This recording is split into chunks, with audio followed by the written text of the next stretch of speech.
بسم اللہ الرحمن الرحیم۔ السلام علیکم، امید ہے آپ لوگ خیریت سے ہوں گے۔ آج 17 جون ہے اور 2026 بدھ کا دن ہے۔ 2 دن کے بعد معاہدہ عمل میں آئے گا جو کہ ایران اور امریکہ کے درمیان ہوگا، اور سوئٹزرلینڈ کے ایک مقام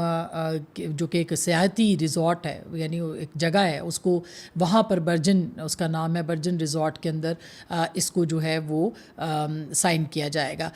بہرحال اس کے جو حتمی نکات ہیں وہ تو اسی وقت سامنے آئیں گے جب اس کو پبلک کیا جائے گا اور اس پہ سائن ہوں گے، لیکن اس کے اوپر دستخط ہو چکے ہیں۔ اس میں کہا جا رہا ہے کہ پاکستان کی بھی کوئی ایک اعلیٰ شخصیت ہے جو کہ گارنٹر کے طور پر یا تیسرے دستخط جو ہیں وہ ان کے ہیں۔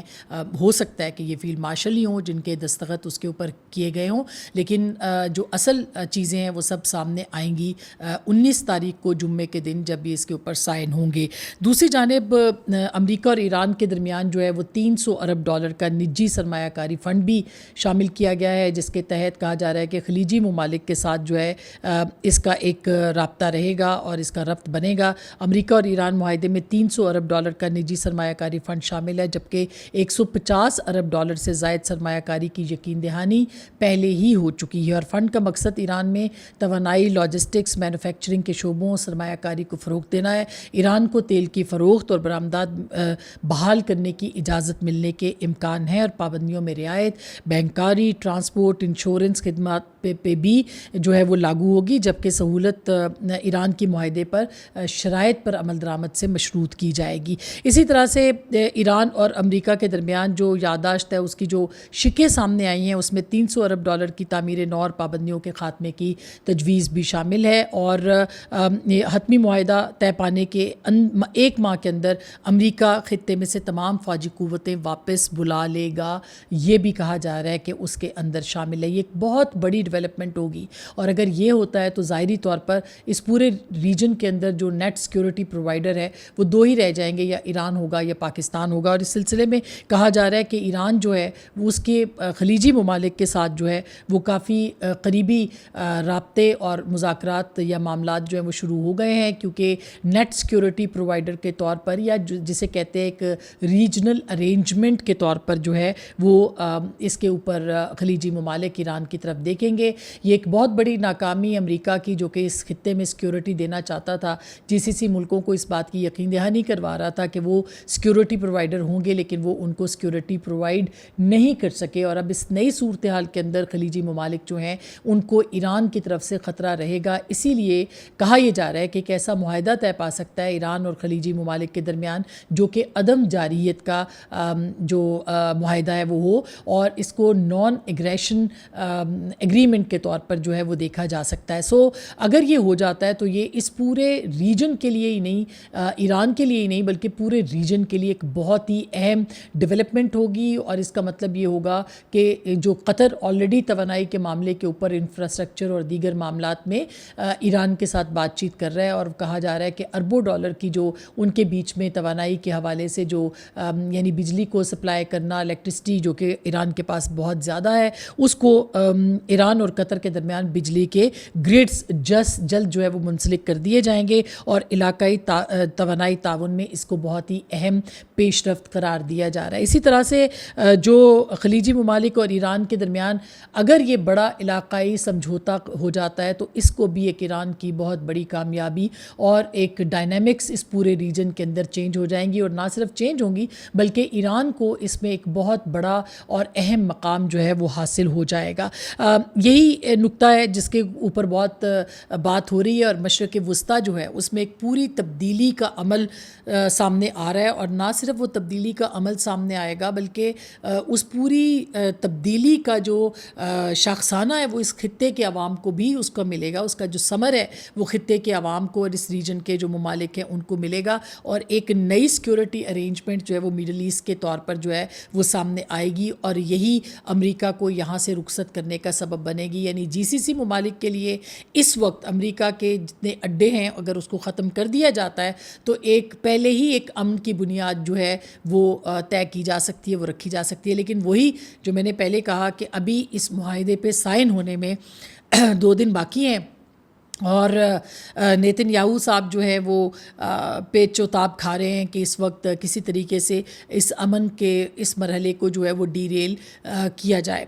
اس کے اوپر اس کے علاوہ پاکستان کی جو لوکل پالیٹکس ہے وہ بہت اہم ہو گئی ہے اور اس کے اوپر بھی بات کرنا میرا خیال ہے کہ بے حد اہم ہے. پہلی جو بڑی ڈیولپمنٹ ہوئی ہے وہ یہ ہے کہ گلگت بلتستان جس میں کہ پاکستان پیپلز پارٹی 10 نشستوں کے ساتھ اس وقت سر فہرست ہے اور اس کے ساتھ جو ہے وہ پاکستان مسلم لیگ نواز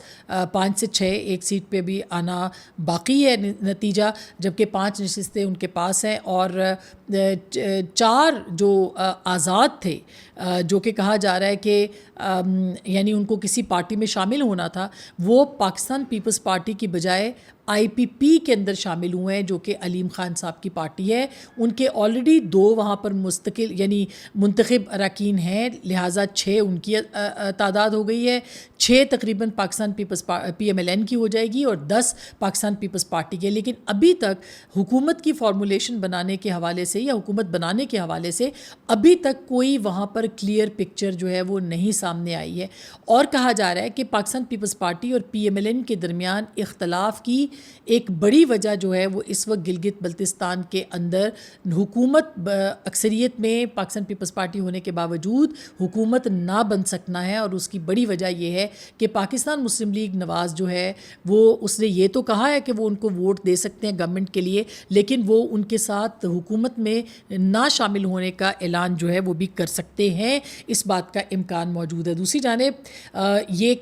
پیپلز پارٹی یہ سمجھ رہی ہے کہ 4 آزاد لوگوں کا آئی پی پی میں جانے کا مطلب یہ ہے کہ اسٹیبلشمنٹ اور پی ایم ایل این یہ نہیں چاہ رہے کہ پاکستان پیپلز پارٹی کی حکومت جو ہے وہ گلگت بلتستان میں بنے. اور یہ آج شازیہ مری صاحبہ کا جو سٹیٹمنٹ آیا ہے جس میں کہ انہوں نے کہا ہے کہ جس کی وہاں پر اکثریت ہے اس کو حق ملنا چاہیے کہ وہ حکومت بنائے. اس کا مطلب یہ ہے کہ پاکستان پیپلز پارٹی کو وہاں پر حکومت بنانے سے روکا جا رہا ہے یا پھر اس کو کسی چیز کے ساتھ مشروط کیا جا رہا ہے. اور وہ مشروط چیز کیا ہے یہ بہت اہم ہے جاننا، کیونکہ ابھی این ایف سی جو تھی وہ بغیر ترمیم کے طے کیا گیا معاملہ، لیکن ساتھ ہی ساتھ پاکستان مسلم لیگ نواز اور ظاہر ہے کہ اسٹیبلشمنٹ اور مقتدرہ کی یہ خواہش ہے کہ 28ویں ترمیم جو ہے وہ منظر عام پر آئے اور اس کو منظور کیا جائے. اب تک پاکستان پیپلز پارٹی قومی اسمبلی کے اندر اپنے نمبر کی بنیاد پہ اور حکومت ظاہر ہے کوئی لیجسلیشن ان کے بغیر نہیں کر سکتی، اس کی بنیاد پہ اس پوزیشن میں رہی ہے کہ وہ اپنی باتوں کو مقتدرہ سے اور پاکستان مسلم لیگ نواز سے منوا سکے. لیکن اب ایسے لگ رہا ہے کہ پاکستان پیپلز پارٹی کے لیے راستے جو ہیں وہ مسدود ہوتے چلے جا رہے ہیں. اور ایک طرف پاکستان گلگت بلتستان کے اندر پاکستان پیپلز پارٹی حکومت بنانے کی کوشش میں ہے اور ان کو وہ موقع ابھی تک نہیں ملا، ہو سکتا ہے مل جائے. دوسری طرف جو ہے وہ پاکستان پیپلز پارٹی نے حکومت کو تھریٹ کیا ہے کہ وہ بجٹ کی منظوری کے لیے حکومت کو کسی صورت بھی جو ہے وہ ٹف ٹائم ان کو دے سکتے ہیں اگر ان کے تحفظات دور نہ کیے گئے. کل ہم نے دیکھا کہ جو قومی اسمبلی کی فائنینس کمیٹی تھی اس کے اندر بھی نوید قمر صاحب جو ہیں انہوں نے کافی اعتراضات اٹھائے اور خاص کر کے جو تاجروں کے حوالے سے اسکیم ہے اس کے اوپر بھی کافی اعتراضات اٹھائے. اور سندھ کے اندر بھی مختلف جو گروپس ہیں ٹریڈرز کے وہ اس کے اوپر احتجاج کرتے ہوئے دکھائی دے رہے ہیں. تو پاکستان پیپلز پارٹی اپنا زور لگا رہی ہے اور اس کے پیچھے لگ رہا ہے کہ گلگت بلتستان میں حکومت جو بنانے کے حوالے سے مشکلات ہیں اس کو دور کیا جا رہا ہے اور اس کو مشروط کر رہی ہے بجٹ کی منظوری سے. جبکہ اس دوران ہمیں فیصل وابڈہ صاحب جو ہیں وہ نظر آ رہے ہیں جو کہ مختلف ان کے سٹیٹمنٹس جو آئے ہیں اور اس کے اوپر کافی زیادہ ہنگامہ برپا ہے، خاص کر کے پاکستان پیپلز پارٹی اور پی ایم ایل این کے اندر. پی ایم ایل این میں خاص طور پہ بہت زیادہ، اور رانا ثناء اللہ صاحب نے طلعت حسین صاحب کے پروگرام میں کل اس بات کے اوپر کہا بھی ہے کہ ان کی کچھ خواہشات تھیں، ان کے کچھ مطالبات تھے وہ ہم نے پورے نہ کیے، اس وجہ سے وہ بول رہے ہیں. لیکن فیصل وابڈہ صاحب جب بولتے ہیں تو وہ اس کے پیچھے کوئی نہ کوئی وجہ ضرور ہوتی ہے اور وہ صاف کہہ رہے ہیں کہ چاروں وزرائے اعلیٰ بجٹ کے بعد جو ہے ان کے اوپر تلوار لٹک رہی ہے، یا تو وہ کنٹینر پہ ہوں گے اکٹھے یا پھر وہ کنٹینر کے اندر بند ہوں گے. یہ انہوں نے جو سٹیٹمنٹ دیا ہے اور انہوں نے کہا کہ چاروں وزرائے اعلیٰ کے سکینڈلز بھی موجود ہیں. اب یہ سکینڈلز فائنینشیل سکینڈلز ہیں، ظاہر ہے اسی کی طرف ان کا اشارہ ہے، کرپشن کے حوالے سے ہیں. اور انہوں نے 1-2 جو مشیر ہیں وزیر اعظم کے ان کے بھی نام لیے، ان کے اوپر بھی الزامات لگائے ہیں. تو ایسے لگتا ہے کہ پینڈورا باکس جو ہے یہ کھلا ہے, تو اس کے پیچھے کچھ خام خواہ میں باتیں نہیں ہیں, بلکہ اس کے پیچھے بہت ساری ایسی کہانیاں ہیں جو کہ منظر عام پر ابھی تک نہیں آئی ہیں. یہی وجہ ہے کہ سہیل وڑائچ صاحب جو کہ مستقل انہوں نے ایک کالم بھی لکھا, اس کے بعد انہوں نے کچھ طنزیہ کالم بھی لکھے ہیں, اور اپنے انداز میں بڑے خوبصورت انداز میں وہ بیان کرتے ہیں. وہ مستقل یہ بات لکھ رہے ہیں کہ اس حکومت کو معیشت کے اعتبار سے جو ہے وہ بجٹ کے بعد اس کے لیے مشکلات ہیں. جولائی اگست کی بات وہ کر چکے ہیں. تو اگر ان ساری چیزوں کو آپس میں ملایا جائے تو یقینی طور پر سب اچھا نہیں ہے. اور حکومت کے لیے بھی اس وقت جو ہے وہ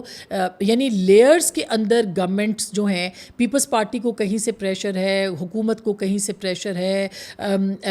پی ٹی آئی کو کہیں سے پریشر ہے. پی ٹی آئی کا احتجاج آپ دیکھیں کہ جو ان کی پاور تھی, ایک اسٹریٹ پاور تھی, وہ تقریباً ختم ہو چکا ہے. کل 10,000 بندوں کی کال تھی, علیمہ خان صاحبہ نے دی تھی. 10 بندے بھی مشکل جو ہے وہاں پہ کہہ سکتے ہیں آپ, اگر ہم اس کو نمبر میں نہ کریں, آپ اس کو ویسے استعمال کریں محاورے کے طور پہ, تو 10 بندے بھی وہاں پر نہیں آ پائے ہیں. اور خود پارٹی کے اندر اتنے ڈفرینسز ہیں, پارٹی کے اندر کو لیڈ کہیں سے کیا جا رہا ہے, احکامات کہیں سے آ رہے ہیں. تو پی ٹی آئی بھی اپنا ایک سیاسی وجود جو ہے اس کے لیے اس کو برقرار رکھنا ناممکن ہو رہا ہے. ایسی صورت میں جولائی کے بعد اگر یہ بجٹ منظور ہو جاتا ہے تو 28ویں ترمیم کا شوشہ دوبارہ سے چھوٹ سکتا ہے. اور اگر ایسا ہوتا ہے تو پھر جو صورتحال ہے وہ کس طرف جائے گی, یہ میرا خیال ہے کہ بہت ہی اہم ہوگا دیکھنا. اور اگر اسی طرح سے چیزیں چلتی رہیں تو پاکستان پیپلز پارٹی جو ہے لگتا ایسے ہے کہ وہ حکومت کو کہیں نہ کہیں جو ہے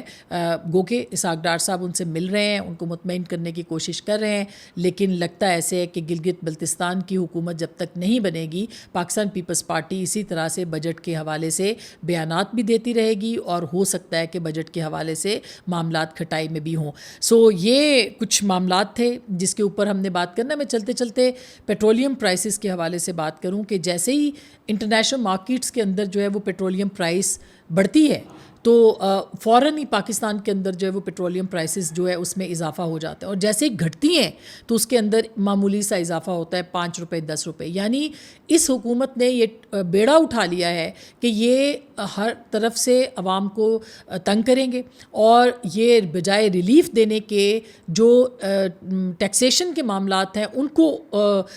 قابو میں اگر نہیں آتے تو اس کو کرنے کے لیے یہ اس طریقے سے جو ہے وہ پبلک کے اوپر ایک پریشر جو ہے وہ بلڈ اپ رکھیں گے, اور ان سے پیسے وصول کرتے رہیں گے فوری طور پر. اور یہ حکومتی وزراء نے یہ وعدہ کیا تھا, یہ اعلان کیا تھا کہ جیسے ہی پیٹرول کی قیمتوں میں کمی انٹرنیشنلی ہوگی اس میں کمی لائی جائے گی. یہ کمی فوری طور پر لانا ضروری ہے. گفتگو آپ نے سنی ہے, اور انشاءاللہ ہم آپ کو اسی طرح سے اپڈیٹ کرتے رہیں گے. اپنا خیال رکھیے گا. اللہ نگہبان.